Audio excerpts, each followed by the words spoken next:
Welcome to No One Told Us, the podcast that tells the truth about parenting and talks about all the stuff you wish you knew before having kids. I'm your host, Rachel, and today I'm so excited to have one of my Instagram friends, Caitlin, on the pod. Caitlin is a certified doula, childbirth educator, and mom of two, who's doing her best to show the reality of postpartum on social media, the fun things, the difficult things, the slightly unhinged things, and the unwashed reality, all while encouraging others to shut out the noise and listen to their own parenting intuition. Caitlin started her account as a doula, sharing realistic pregnancy advice, and has managed to build the most amazing community on Instagram. It's really inspiring, honestly, and it's such a great mix of fun, education, a little bit of mayhem, and lots of great community. She is such a good time, and I'm so happy to be connected with her. So please welcome her to the podcast. Caitlin, thanks so much for being here. Oh my gosh, thank you so much for having me. I'm so excited to be here. I can't believe you're letting me be here. So this is a real treat and an honor. And this is either the start of our two women cross-country tour, or it's the moment you look back on, like, this is where it all went downhill. And I'm just pleased to be there. Exactly. I think it's going to be the former, honestly, because since we've been connected on Instagram, we have just really gotten along and hit it off. And I love when that happens. Actually, I feel like we've been kind of in a weird way connected for a long time because you've used Hey Sleepy Baby with your first. I would love to hear about your sleep journey. First, I kind of want to just touch on the fact that you are blowing up on social media. It's really kind of wild because I feel like we're past that big bubble of 2020, 2021, where everybody's account was just really growing fast. And it was, all of these parenting people kind of coming on the scene. I feel like you don't see that much anymore. But I think since I've started following you this past winter, you've gained 30,000 followers. So why did Great you question. Why did you want to do Very this? clear. Why did you want to do this? And how? How do you think that's happening? Yeah, I mean, I would say why. The key is I don't think about anything I do, which is both frightening, but also very freeing. And I just was I need clients as a doula, and people will check your Instagram. So I started my Instagram, and I was doing a lot of education, and then I was pregnant. So I started sharing more of my personal reality, and I forget that there's people watching. So I just go on my phone. Yeah. And I'm I haven't showered in a week. That's fine. And truly crazy. And I realized people were seeing themselves, and you don't see that a lot on Instagram. And it wasn't fake. I wasn't oh, I'm so unwashed and I look fantastic with no, I looked a freaking mess, and I was talking about it. And I think people responded to it. And I shared a lot of the realities of the situation, how postpartum is so wonderful, but so hard. But also it doesn't have to be all that you are. If it's hard, it doesn't have to bring you down. You can still have a good time if it's hard. And I think people like to see that. But I also think everybody that follows me is also a little bit unwell, and they appreciate just having an unwell leader leading the way. But no, I don't know why anybody follows me. Every time I get a follower, I'm are you sure?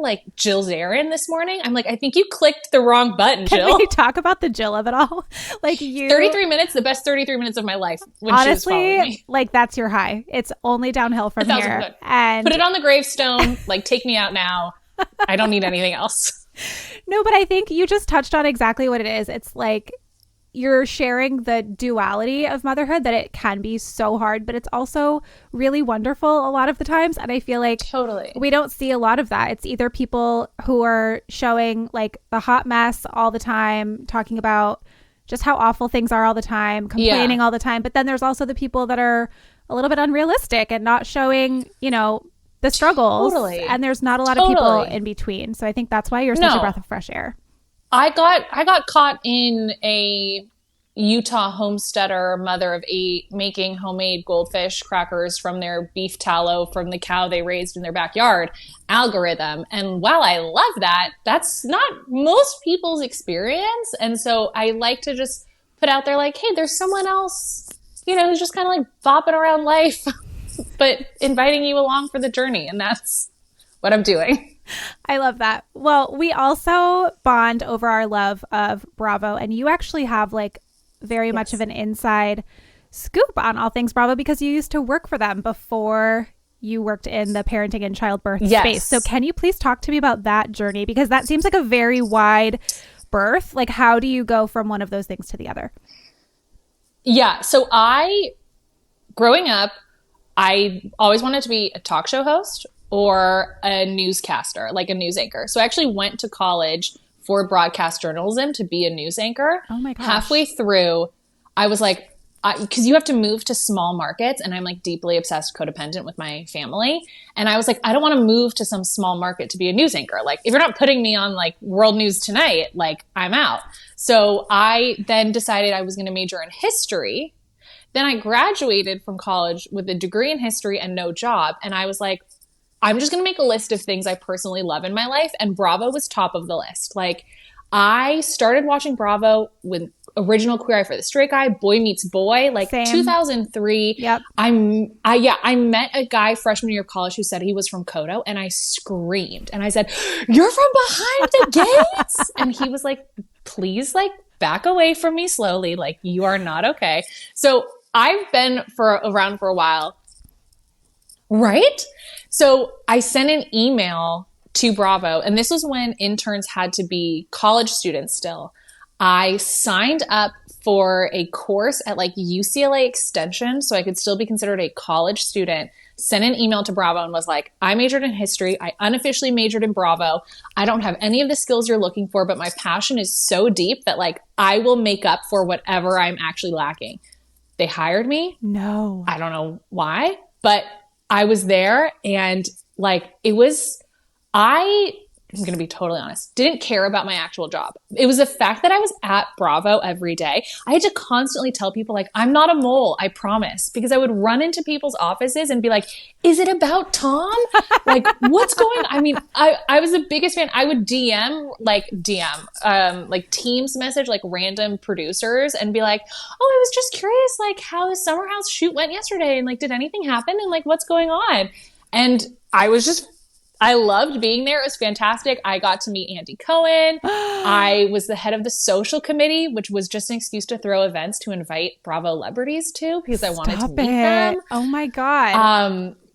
I know. I met Vicky once, and she held me, and I cried into her coyote fur vest, because I was like, you don't know. I mean, like, get out the chisels on Mount Rushmore and put all of her 10 faces up there, because that woman has changed pop culture. Vicky is my queen. She is my queen. And are deeply problematic. I know that is an unpopular opinion. She's like a Trumper and all the other stuff. Like, I know she is deeply problematic, but I just can't help myself when it comes to Vicky Gunvalson. But you know what? We need to come together right now in this country. And if that means coming together with Vicky Gunvalson, let's rally around Vicky. Let's all just rally around her. Rally around Vicky. That's what we need. But so I was at Bravo, and then when I had my son, had a doula, and it was an amazing experience. And I just was getting, again, like, loved being at Bravo, didn't really care about the job, was getting very like, I couldn't imagine just being a middle manager for the rest of my life. And I didn't want to put in the work to like climb the corporate ladder. I mean, entertainment is really corporate too, at the end of the day. Like, and you have to like play the game and all of that. And I was so disinterested after I had my son. And I had a doula. Then I did this doula mentorship with Lori Bregman, who's like the big LA celebrity doula. And I just was like, this is amazing. Like, I can't believe I can be part of somebody's birth story. When they tell the story to their child of how they were born, they're going to be like, oh yeah, and there's this woman in the corner and she was helping us. And that's going to be me. You're the woman in the corner. I'm the woman in the corner taking the pictures. And it was amazing. And I started with friends and then just kind of went from there. And it's been like such a wonderful experience. And doing the childbirth education, I always loved weird medical stuff, but didn't want to go to school for 20 years to be a doctor. So I'm like, this has combined my love of medical stuff and my like wanting to share information like a newscaster, and then just being me. It just all has come together. And now here I am. That is so perfect. We had a doula for all of our births as well. I mean, she didn't make it to our second, but yeah, it's one of the things that I recommend to anybody I know that's pregnant. Like, are you going to have a doula? Because it was so positive for me. Do you find that people are like receptive to it, or do people still think it's I don't know. I feel like it's not something you hear about all that much. Yeah, I mean, I definitely think being in LA, I'm lucky because it is more common in LA, but there are still people that have no idea. Like, I was just talking to a friend I used to work with, and she was like, oh, should I do a birth plan? And I was like, yes, you should do a birth plan. And then she was like, okay, so what should I say about Pitocin? And like, what about an episiotomy? And like all of these things that I'm like, if we hadn't talked, you would have gone into your birth and you would have had no role in your actual birth. Right. Because the doctors and nurses would have just done whatever they wanted to do to you, and you would have had no idea. And it's crazy to me that we are allowing that birth experience to be taken from us in such a way because we don't know what we don't know. And the doctors aren't going to tell you because they want to do, and their doctors aren't trying to harm you, but their end goal is like healthy baby and, not getting sued. And so they're going to jump to like whatever the immediate action is to make that happen. But you're skipping like 100 steps to avoid getting there. Right. But they're acting as if you're already there. Right. And so, they want it to be quick too. Totally. They want it to be quick because also, I mean, they have so many other patients and nurses have so many patients. It's not their fault. They're like overwhelmed.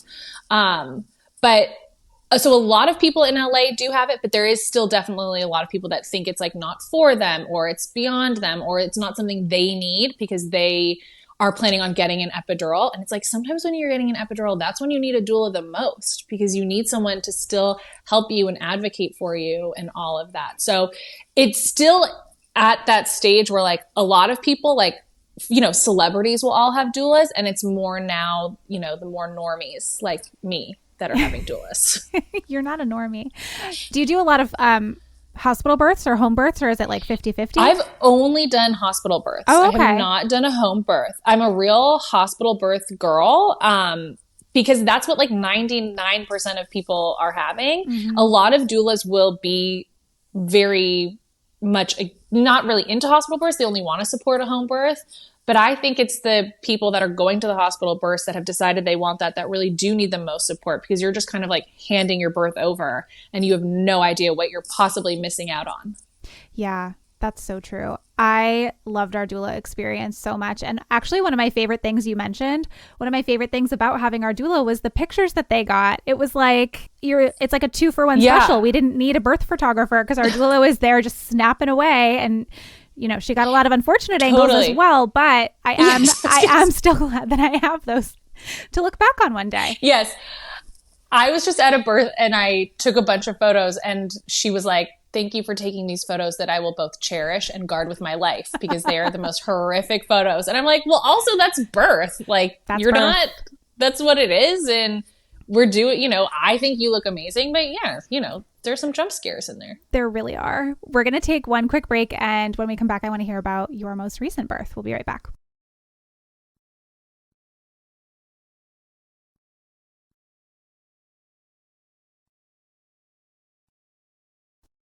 Okay, we are back with Caitlin, and I would love to hear a little bit about your most recent birth or whichever birth you care to share about because you have 2 kids. But you are postpartum right now, like 6 months, 7 months? Yes. 7 months, which I will say I'm postpartum until I die. Like I will be like, I've got 2 kids under 48. Like I'm claiming that forever. They're 94 months. Yeah, exactly. So how did your birth go? And since you are a doula, did you have a doula or did you doula yourself? How does that work? I 1,000% had a doula. I am my own worst enemy. I am constantly the problem in my own life and I needed to get out of the way and have a professional step in. So with my son, it was still peak COVID. He was born February 2021. So it was hospital birth. Every photo I'm wearing a mask in. I got an epidural with him and some people have beautiful epidural experiences. I was like messed up from my epidural. I was very drugged and I didn't know that wasn't the normal experience until I've seen now other experiences.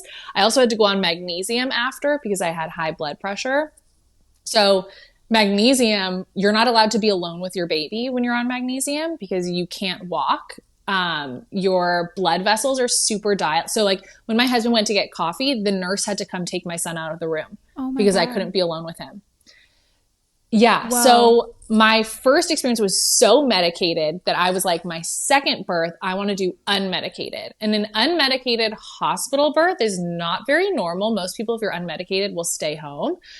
But I like to make things more difficult for myself and just like a little spicier. So I was like, we're going to do unmedicated. And I did a ton of like mental prep. I had a doula, Catherine Deeb. She's in Florida. I flew her out from Florida. She's amazing.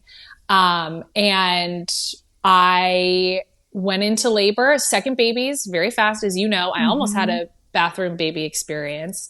I decided when I started my labor that I could control it, and I was going to actually like take my body out of labor because the timing of it wasn't working for me, because I wanted which, spoiler alert, you cannot do. Yeah, I was going to say, is that actually a thing? No, that's how you almost have a baby on Laurel Canyon in your sister's car. Because I wanted my son to be able to have a normal morning and like have my husband take him to school. So I went into labor, long story short, denied that I was in labor. My husband came in at one point and asked for something because we were in different rooms. And I said, I'm in labor. And he went, yeah, me too. And walked out because he thought I was saying something else. And I was like, okay. So I labored solo. My doula kept being like, are you okay? And I was like, yeah, all good. And she was like, I think you're lying to me. And I was like, no, don't worry about it. I was lying to everyone. I was like so deep in labor. Got to the point where I was like, I've let this go too far. I need to go. My sister had to come pick me up from my house. She came and found me in the shower. I was in the shower on all fours and I was like, I'm pushing. And then I was like, so let's get in the car and drive over the hill on a 1-lane canyon road to get to the hospital. No. Yeah. It was not, listen, I made a lot of bad choices, but it worked out in the end because I got to the hospital, and from the time I like pulled the ticket to like get into the parking lot to the time that there was a baby behind me on the bed, because I delivered on all fours, was 20 minutes to the dot. My husband didn't make it. My doctor didn't make it. It was just my doula and I, and my sister was like down in the parking lot waiting for my husband. I was when I went to this most recent birth I had, the doctor, like the resident, looked really familiar, and I showed her a photo from my birth, and I was like, is this you? And she was like, oh, I remember you. I remember hearing screaming, and I just followed the screams down the hallway until I was in your room, and then there was a baby coming out, and so I just delivered your baby. And I was like, yeah, that was it. That was me. Oh my God. I didn't realize that your husband had missed it. How did he feel about that? He missed it. Honestly, I believe everything, in your birth teaches you something and happens for whatever reason it's meant to happen. I'm really glad he was not the one driving me in the car, because I think he would have been freaking out. Yeah. And my sister is a therapist and was very calm and cool and collected. And that was the energy I needed. So obviously it was like a big bummer that he wasn't there, but I personally would not change a single thing about how it went down. That's incredible. Oh my gosh. Wow. So you really did almost have a home birth or a car birth. Great. Those second babies, man. A car birth. The second babies, they just shoot right out of you. They really don't give a fuck. They are coming when they want to come. Oh my gosh. No. Well, okay. So that 100%. That story just put a lot of you into context for me, because I feel like one reason I love you and so many other people love you is because you have this energy of just like, yeah, like it's fine. Things happen. It is what it is. We don't need to flip out about everything. And it's this like second time mom energy thing that you have going that I just love so much, and that I try to bring to my community as well. And part of it's hard because unless you have more than one kid, I feel like it is very hard to have that perspective of like, everything is a phase, everything is a season. It is okay. The world is not going to end if, your baby doesn't take a 47-minute nap. How has your second postpartum experience been different from your first? Night and day. And that's kind of what I really try to share on my Instagram. My first postpartum, like I ruined it myself. Like, it's very easy for me to say that because I was so obsessed. Like, I don't I don't know who my son was as a baby because I was so focused on trying to make him be someone he wasn't and isn't. Yeah. I was so obsessed with his sleep and with schedules and with trying to make him fit into some box that he didn't fit in. I mean, I lived and died by his naps. Like if he had a short nap, that my day was over. Like I would be like rage texting my husband of like, I'm stuck in the bed again. And I was thinking this morning, it's because sleep accounts, and maybe they still say it, but I don't look, used to say things like naps are so important because that's when the brain develops. Yeah. So I'm like, oh my God. So my kid's going to be an idiot because he can't sleep and he's not going to develop the way he should. I mean, he still eats dirt, but that's all toddlers now. Like someone should have told me it's going to happen no matter what. But I got in my head of like, oh my God, I'm going to ruin his brain because he's not sleeping. And then the whole sleep begets sleep. So then it's like, he's not napping. So now he's not going to sleep at night. Mm-hmm. And I'm not supposed to hold him because that's going to create a bad habit, but he won't sleep unless I hold him. So I'm going to be panicked the whole time. I mean, it was so frustrating. And like I said, I was doing it to myself and I would screenshot like, I found your account during that time and the amount of posts I saved that were just like, it's okay. This is normal. Like normalizing infant sleep, I think is the biggest thing that like you do for people and that you did for me. Absolutely. And I would screenshot people saying like, oh, my baby was up like 5 times last night and I'm okay with that because you don't see that message of like, you can be okay with that happening. It doesn't have to be my baby was up 5 times last night. I'm miserable. There's something wrong. There's something broken. I have to fix him. It can be, this is just what's happening. And I'm okay giving my child what they need. And it took having a second baby and that confidence and knowing that that's okay to get to that place. And so like, that's what I really try to impart to people too, of like, if you don't have a second kid, try to have second time mom energy in your first experience. Like, don't rob yourself of that experience. You deserve better. Your baby deserves better. And you have to kind of fight for it though. And you have to block out the accounts that don't make you feel that way and find the people that do make you feel that way and encourage you to do what you want to do and remind you that it's all just a season. And that's really what I try to do. Sometimes it lands and sometimes the plane is just like circling and circling and circling and doesn't land. But I feel like when it does, sometimes I'm like, I wish I could have found somebody like me at that time. And yep. That's like I feel very like delusional saying that, but no, it's not. That's what I try to give of like what I would have liked to have seen. 100% same. And I think you probably get these messages because I get these messages where people will say like, oh, I didn't have to have this experience with my first baby because I found your account, And to me, that's like the best which is thing. Crazy. Yeah. It's like the best thing I could ever hear is like, I'm helping prevent that experience that I had and that sounds like that you had from happening to somebody else, and they're getting to like enjoy their baby. And it just breaks my heart that people are having those types of experiences still so often because of those unrealistic expectations. I completely agree. And it's crazy too, like being involved in people's pregnancies and births, that it starts from there. And like, then so you're missing your entire like pregnancy and labor and delivery. And then you're going into postpartum and none of it is how you would have wanted to do it. You're being basically like, pushed into these boxes all along that go against everything that you feel is right, but you don't know what else to do. And we're just listen, I don't know, the patriarchy, whatever, we're just being robbed completely of like what our experiences should be. And we have no idea until someone kind of like slaps us across the face and is like, this doesn't have to be like this. And so if I have to be that slap, I will be that slap of like, like, let's wake up, let's have a good time. Let's not, ruin this for ourselves if we don't have to. If you want to hold your baby because a new Valley episode just came out, or you've got to watch Summer House to see what is going on with West and Sierra, hold your baby for that reason and do a contact nap. That's okay too. Yes, I love it. And we are at the end going to get to some Bravo recommendations because this is something I always get asked is like, where do I start with Bravo? So we will get there.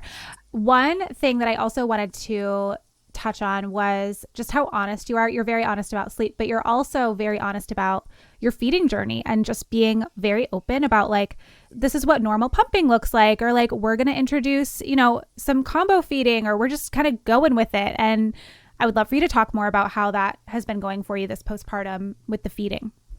So with both of my kids, they had tongue ties. My son's was super severe, had to do PT, chiro, had to do triple feeding from the beginning, all of that. And then got way better, had a good situation with my daughter. She also had a tongue tie, chiro. Because toddlers are like disgusting cesspools of germs, love them, but like what's going on? She was so gross. She was basically sick her entire life because she was born in the fall. So from maybe the month of November, she dropped from the 65th percentile to the 17th percentile in weight because she was just not eating because she was super stuffed up. I had no idea she wasn't eating. She was not showing signs of being hungry or unhappy. She would act like everything was fine. And so when we saw that at the doctor, I just was like, oh my God, it's so triggering. You think you're like starving your baby. My supply had totally tanked. So I think it's important to show people like, it's not just baby latches and then you're good. There is this stress of, is baby getting enough? Am I missing something? I then happily moved on to formula. I think formula is an amazing option for people. It's crazy to me that it gets like demonized. I had some very angry lactation people come at me when I said that I love formula, which is crazy. So to me, I've had a successful breastfeeding journey and I'm happy to say that, but success to me was nursing strikes, supply dips, pumping normal amounts, which is like 1 ounces combined. Like my milk pitcher is like a thimble. Like that is totally normal. And again, I don't think people see that. They either see like I'm just doing like formula or the baby latch and I'm in my field of wildflowers in my Doen dress with my hair flowing and like everything's perfect.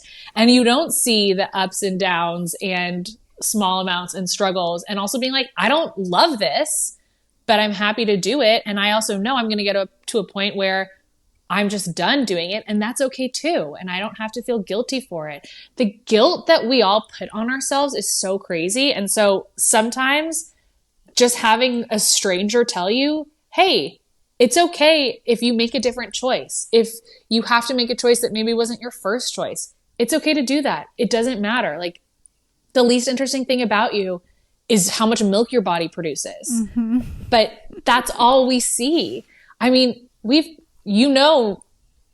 I feel about the people that are like, I'm breastfeeding, but here's my giant pitcher of milk that just appeared in my fridge. And it's like, talk about how often you're pumping. Tell people why you're pumping. Tell people how many bottles your baby is getting. Like, why are we hiding this? So That's, again, to me, it's just like showing the reality of a situation because I think my situation is probably far more universal, but people just aren't talking about it. Oh, for sure. And like, the same goes for sleep. Whenever I talk about how my 18-month-old is like not sleeping through the night and she still needs to be touching my body to sleep, there are so many people that say, oh my gosh, me too. Like, I thought it was just my toddler and totally. I think it really does parents such a disservice when all we're showing is the good stuff, even though like my livelihood is to teach people how to get their baby to sleep. Like, it really would be better for me probably financially to say that all of my kids are amazing sleepers, but I just can't do that. I just have to be honest and I have to normalize it for people that are out there thinking that they're crazy or that they're doing something wrong, right? Yeah. But to me, though, you are the sleep trainer that I would want, not sleep trainer, sleep expert that I would want to go to, because that to me shows you have a normal sleep experience. You've felt the trials and tribulations. You understand what it's like. And then also to still not feel comfortable doing like a cry it out sleep training method. Yeah. And like, that's also what you don't see. You see people who are like, oh, I started this program because I was exhausted and I needed my babies to sleep. And so buy this now because I got my babies to sleep. And it's like, but I don't want to have to do that. Like, I want a gentle approach that makes me feel good. It doesn't make me feel bad. Right. And that's why, so like, I would rather, and I have done multiple courses of yours and had consultations. I mean, I don't want to like single white female you that this is like the culmination of like years of following you, but it a little bit is, because that's what I've needed to see and still to this day need to see. Like, I love that. Yeah. And I think too, something that you and I both do, which is huge, is again, being like, you don't have to be miserable.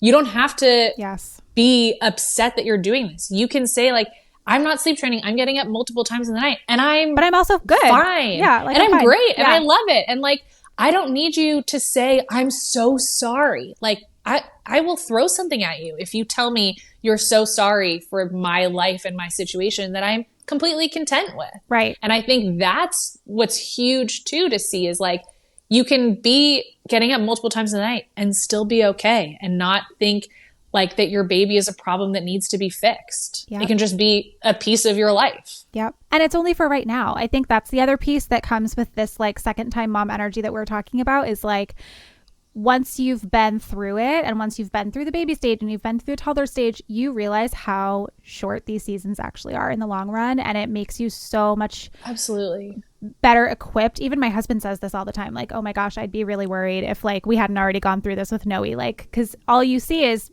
babies and toddlers this age sleeping through the night and sleeping in their own room. And honestly, it's all bullshit anyway. Like everybody's just lying or they're like only showing, you know, the good. Everyone's lying. Everyone's lying. I was at a mom conference, like, which is so embarrassing. I was at a mom conference a few weeks ago and I was talking with this older lady. She was probably like in her 50s or 60s, like close to my parents' age. And I was telling her what I did and she didn't really get it. I don't think, you know, this stuff really existed back then. Yeah. But I was like, yeah, so, you know, I work with families around sleep. And she's like, oh my gosh, sleep for us was such a disaster. You know, my kids just ended up in my bed till they were like 7. And I was like, you know what? That is probably so much more honest and so much more the norm than anybody would even realize. And then the same thing happened recently. I was talking to, I forget where I was, like the nail salon or a restaurant or something. And it came up again. And this older woman, she wasn't older. She was older than me. Her kids were in like high school or something, but she said the same thing. Like, sleep for us was a complete dumpster fire. Like it was just awful. I don't think I slept for years. And I want to see that side of things being more normalized for people too, is like I don't know, like you'll get through it. And it's such a short time. It's such a short time. And then you'll be like, oh, I want my son to want me to come move to his college with him and sleep on the floor of his dorm room when he is 18. I want to go visit him and do beer bongs with him and his friends like Vicky. Yeah, 1,000%. So it's also like, it's such a short season and you'll get out of it. And then you will immediately be like, I am so sad that doesn't happen anymore. I know. Oh my gosh. It's going to be, I can't even think about that. We're going to take another quick break.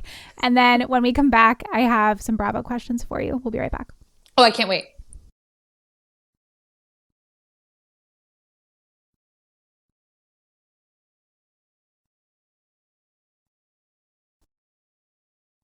All right. We are back with Caitlin from Wilder Beginnings. And I have loved this conversation so much. I feel like we could talk all day, and maybe we will talk all day when I come to LA. And we have our meetup in the Sur Alley by the dump. Sponsored by LA City Sanitation. 100%. We could have DJ James Kennedy. Iconic trash can. We have to make it happen. Okay, we have to. We're going to make it happen. Nothing says moms coming together like limp julienne vegetables under some lukewarm goat cheese balls and with like alley dumpster scents like wafting through the air. We're gonna do it. It's gonna be fantastic. It's gonna be the best. Okay, but on that topic of Bravo. Okay, so I am very unapologetic about my love for Bravo, as are you. And I have to say I'm a little bit shocked and appalled at the number of people in my community that are not yet watching Bravo. But I say it as a very big responsibility. Electric chair. Yes. I see it like, what are you guys doing? But I do see it as a big responsibility of mine to like lead them down the correct path. So I know what I would say when people ask me, where do I start? I want to get into Bravo. I want to start a new show. Lots of people that come to us are like really pregnant or about to be postpartum and they have tons of time to watch TV. Yes. Which I am so jealous of. So where would you start? What is your expert advice on what to start with? Okay, that is such a difficult question. I will also say there was a big thing at Bravo that we did where it was like, it's not guilty. It's like, it's not your guilty pleasure. Like, why are you feeling guilty about it? It's fantastic television. Also, Bravo's audience was the most affluent and educated female audience of any television network. So it's like of cable network. I will die on the hill that there is no show that shows realer women. Like, it is peak feminism to me to watch Real Housewives. Yes. I'm sorry. You cannot script a Ramona. You cannot script a Countess Luann. The arc of Countess Luann. I'm sorry. Television gold. There has never been anything like it. Never. Nothing. Okay, where would I start? I would say, I think you got to start with the OG and the OC. Start season 1 because you got to get a sense of where we came from. We have to know where we started, get our history, get our sea legs before we then move forth into the Bravo world. So I would say start with OC. And then if you're going to do, New York, obviously go to next. You could skip like the middle seasons, like Cindy Barshop, like Vajazzling. Yeah, we don't need those. Quahog or wherever. Yeah. You can like skip those. Vanderpump Rules season 1, there is no bad Vanderpump. Summer House, skip the first 2 seasons. Start season 3 with Paige. There is no bad Bravo show. Even a bad show is a good show. Agreed. Like Jersey, fantastic at the beginning. I mean, I tell people too, it's like, it's a cultural study. Yes. You're not just watching a reality show. Like, this should be studied in colleges around the country, around the world. Like, it's an anthropological exploration of our country. And why are there not college courses being taught at like a PhD level? I don't understand. There truly should be. And I think you and I would definitely have them and a PhD. Maybe we could be invited to speak once they eventually. Oh my God. Absolutely. It's just so I will say also Top Chef is a great. Yes. Top Chef is not really like they had to literally change the title to Bravo Top Chef because nobody knew Top Chef was on Bravo because that makes sense. The Top Chef audience doesn't typically watch any other Bravo show. But Top Chef is a fantastic postpartum show. I watched like with this recent postpartum, I watched like 3 Top Chef seasons and they were great. Because it's like low stress. There's not like if you're somebody that doesn't like fighting or yelling, totally, that could be a good entry point for you. I also find that Below Deck is a great entry point. How could I forget? It's a great entry point. And if you want to get your husband or boyfriend or whoever to watch with you, Absolutely. That is a great one. That's a great one. My husband loves it. Yes. I'm a big Below Deck Sailing Yacht fan. Okay. Skip season 1 of Sailing Yacht. Seasons 2, 3, 4. Best Below Deck seasons out of the entire franchise. Yeah. Below Deck is really, really good.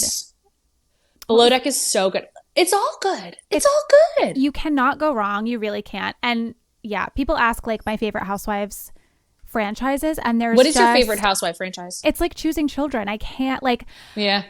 Okay. I could do a top 3, I think. And please do. I think my top 3 would be the OC, which I know is a very unpopular opinion. Yeah. I know that will get me some side eye for sure. But I think that, like you said, it's just such a different cultural. They're just so wild. Like they're just so. To me, they're like they are so the wild. epitome of housewife, out of touch, just like completely narcissistic. Yes. Completely unhinged. Yes. They're just wild.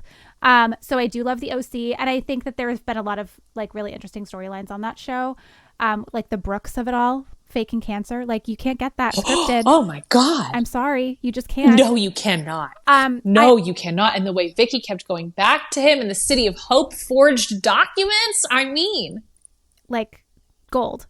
I also, New York is my favorite. New York is my comfort show. Every time I'm pregnant, every time I'm sick. I had COVID in January and I watched from season 1 and made it all the way through. And good for you. It was just delightful. New York will probably always be my number 1 if I had to choose. Yeah.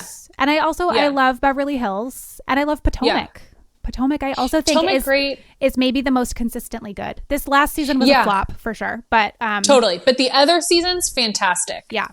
Yeah. I think it's hard too because each, you can love a city but there's different. Everybody has an off season. Everybody has a couple of cast shakeups that need to happen. Yep. Or where something dragged on, like never bring up Lucy Apple Juicy or whatever on Real Housewives of Beverly Hills. But there was so many other, so it's hard to like It's hard to I pick love one. OC. Yeah. It's hard to pick one. I love OC. Maybe I didn't love the most recent seasons as much, but that doesn't take away Vicky falling on her face at the like homeowners association in Kodo. Like, or yelling about a family van. A family van. I mean, the things that are ingrained in my being. Also, sometimes I'm like, could I be a genius if I had never found Bravo? Because the things that it's taking up the space in my brain, but the amount of time. Happily. I know. But like you said, I think there's also a lot of just like pop culture references that come from Bravo shows that you just, you don't realize are from a Bravo show until you start watching them. Yeah. So if you want to be like in the know with certain things, I think it's also just important to watch. And there's no better feeling than having a full season of Housewives to watch with your cuddly newborn. And like, that's all you have to do for the day. Like I would just kill for that.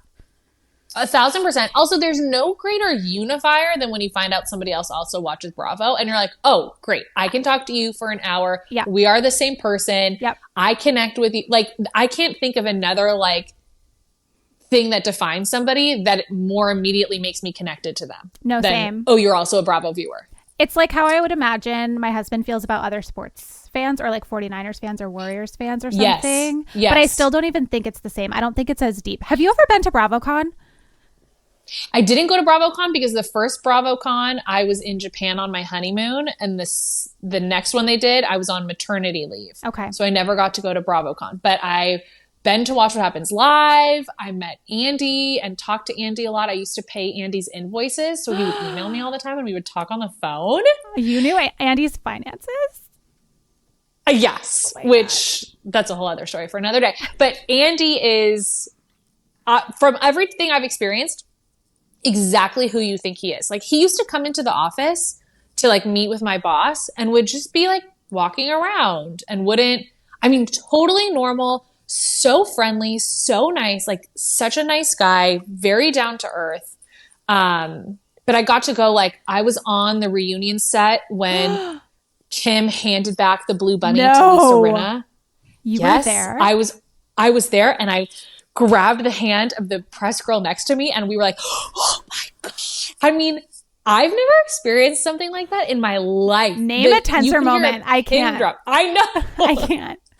I know. I was on the reunion set when James and Rachel Raquel said that they had ended their engagement and no one knew.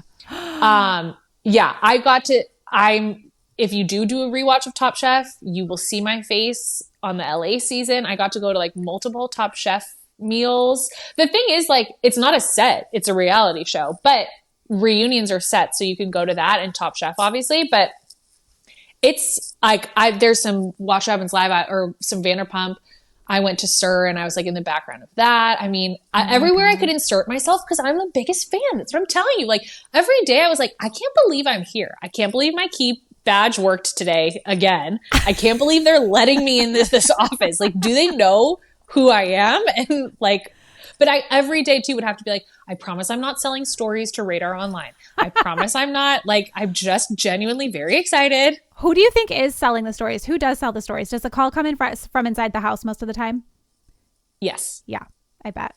And the production companies. But I was working a theory when I was there, but it's for sure. Also, people just like will tell stuff to report. Like Danny Pellegrino, for sure, he's like admitted he gets inside information from people that work there. Right. Also, because there are other people there that are just like fans and have fun and will like talk about things that are going on. And then you're like, oh, I'm not actually supposed to be like talking about this because nobody knows. Right. I'm shocked that they're doing this whole like, don't reveal what's going on with West and Sierra, that they've been doing this for so, like, even on Watch What Happens Live, Andy will be like, oh, well, we're not going to talk about what's going on right now.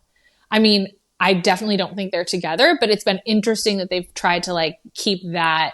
Well, it's definitely interesting to watch as a fan now versus maybe like 5 or 10 years ago, because social media has made these storylines. It's almost like a storyline in itself. And I see a lot more of like the breaking of the fourth wall on the shows, which I actually love. I love it when they talk about the fact that they're on TV. Like, let's just talk about it. Yes. So I love that. I think it's thrilling, but it is a different layer than what it used to be, for sure. Oh yeah. I mean, I love that like Dumas is talked about all the time on the shows now, and like what people, and like on Summer House when they said Danielle gave that story about Craig getting kicked out of the wedding. Like I love, and then even on the recent one when they were like, you have to tell Lindsay about the conversation you had because there's cameramen all around. Yeah. Like she's going to see this. Right. I love that. I think it's so good because that's the reality. Also though, these aren't like normal people anymore. These are reality stars, and you have to acknowledge that as part of their experience. Exactly. And like we're watching and we're not stupid. I love it. We just, they have to treat us like we understand what's going on. Okay. Well, we're going to wrap it up there. I love you. Okay. And then we're going to start a side Bravo behind the paywall Patreon. 100%. We have to continue this. We have to do it. There's just too much to unpack. My last question for you, though, is what do you wish that someone had told you before you became a mom? Oh my gosh, that's such a good question. I wish someone had told me to put down my phone, to not try to make my baby be anybody that he's not. I mean, I'm going to tell you 10,000 things now. I know you said one thing. That's okay. But just to remember, like, and I try to say this all the time, my son picked me to be his mom because he knew I would be the best mom for him, not because he knew I would be the best at following a strict schedule, at ignoring his needs because somebody told me that he should be doing something else, but that because he picked me because he knew I would love him the way he needed to be loved and care for him, and to just let that be my guiding light and not all of the shoulds. He should be sleeping this way. He should be on the schedule. He should be doing that. And instead it should just be like, what feels right to me is what he needs. And that's all that matters. Like, make parenting the 1980s again. Don't listen to what other people are doing. Like, just listen to yourself and people that you trust, and shut out the people that don't feel right for you. If you have friends that did sleep training at 3 months and that doesn't feel right to you, don't talk to them about sleep. Mm-hmm. Like, you have to set your own boundaries and just make this bubble of you and your baby. And those are the 10 things to your one thing answer. Those are all so good, though. I don't know how you would have chosen just one. So thank you for sharing all of them. And if people want more of your most inner thoughts and wisdom and advice, they can follow you, Wilder Beginnings. And do you want to just tell people really quick, like, where else they can find you or what you have over on your page? You can find me on Wilder Beginnings. Somebody said once it was a perfect combination of education and mayhem, and I found that to be very fitting. I love that. Truly just having like both a good time and just a time. Just a time. Because sometimes things aren't good or bad. They're just things that are happening. And that's what I like to show. So come on over for that. I do try to share some education and things. I will go off on tangents about raccoons that are in my backyard, but honestly, we're just all in it together. It's like friends hanging out. I also do in-person doula work if somebody needs that. I love virtual doula work. I do still like have a job aside from just like being wild on Instagram. So DM me, send me an email, like, let's hang out. I love that. Thank you so much for joining today. Thank you for having me so much. Again, I have to say, like, not in a weird way, but you are truly our like sleep icon, queen, legend. And this is a dream come true to be talking to you and to be in your DMs and message you and chat with you and get voice notes from you. It's honestly like, again, put that on my gravestone. I got voice notes from Hey Sleepy Baby. Oh my gosh, stop it. Likewise. I'm so happy we're connected, and I'm glad that people listening to this, maybe who aren't familiar with you, that they will get to come over and have fun on your page because it's the best. That would be a dream. And thank you truly for everything that you do for all of us. An amazing podcast that I have just dragged down into the gutter with me. It's really, every other episode is fantastic. So thank you. This one's going to be a favorite. I can feel it. Well, for you and I, maybe. But anyways, thank you so much, truly. This was a dream. And I'm honestly sure I'll probably talk to you later in the DMs. We will talk later, I'm sure. Yeah. Bye. Bye.